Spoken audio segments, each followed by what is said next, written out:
G'day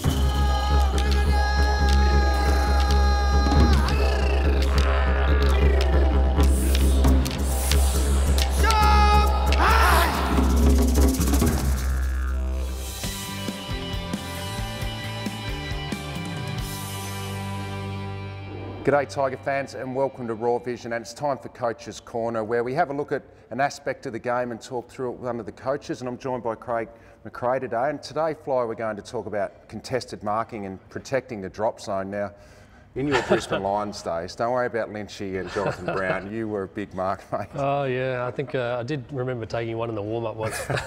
Not my expertise, but I'm glad you got you here. No, but you can certainly coach it, Fly, that's for sure. What are the key elements, do you think, in protecting the drop zone and contested marking? Oh, we've done a lot of work on our feet, to be honest, particularly in the pre-season, so getting your feet in the right position, not stepping over, and see some examples of that shortly. And the body contact, when to release off your opponent, and then obviously picking up the ball in the air and the drop zone, and those things are really key. Talk us through some of the stuff you do at training. Yeah, this is early in the pre-season, just getting best position and fighting hard for it. And there's a couple of examples of that when we work through off the cones, but then just throwing the ball up and protecting the drop zone, and a couple of examples of just one-on-one stuff we practice in the pre-season. Yeah.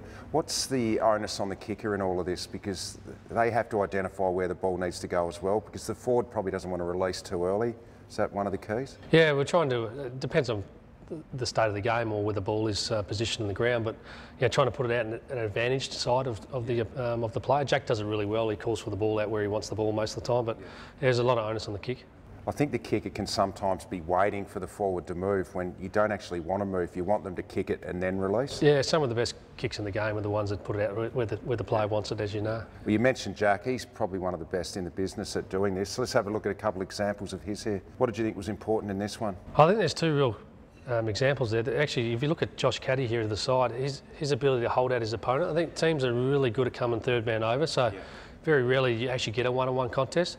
But Jack just holds his man out just enough, protects the drop zone and then launches the ball. But there's another example of Josh who's holding his opponent out. It's getting harder and harder to get these one-on-ones, so when you get the chance, you've got to make the most of it, don't you? Yeah, particularly in our forward line. We've only got a couple of keys at the best of times, so they're dropping off, opponents are dropping off, trying to get in their way. All right, here's another example here, Fly, of Jack against Carlton, and crucial timing of release there, isn't it, on Simon White? Yeah, well, you've been in that position a lot of times. What do you think he does well there? What's important to get that right? He released at the right time, which if you go too early, sometimes you can allow the defender back into it. But I thought he released his timing there off White perfectly, but then he protected the ball. He didn't give White any chance at all the way he moved his back around and took the chest mark.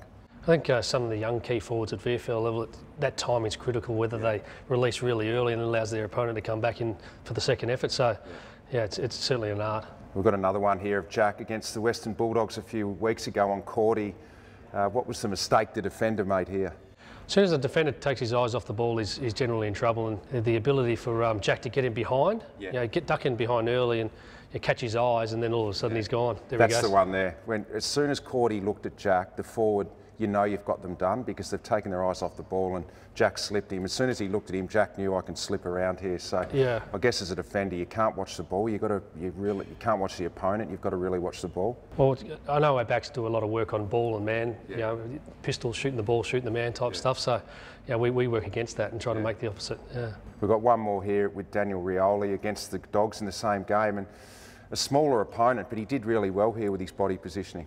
It's really critical in our lineup, with only a couple of tools, like I said. So our small's got to really bring the ball to ground because that's where our strength lies. And Daniel up against, Easton Wood is really, really good in the air. So played his role really well. Yeah, beautiful. Crucial part of the game. Contested marks inside 50. It took a lot more than me, Richard. No, you took a few. I saw you fly. Thanks for joining us. Thank you. There you go. That's Coach's Corner. Contested marking and protecting the fall of the ball, the drop zone. Thank you.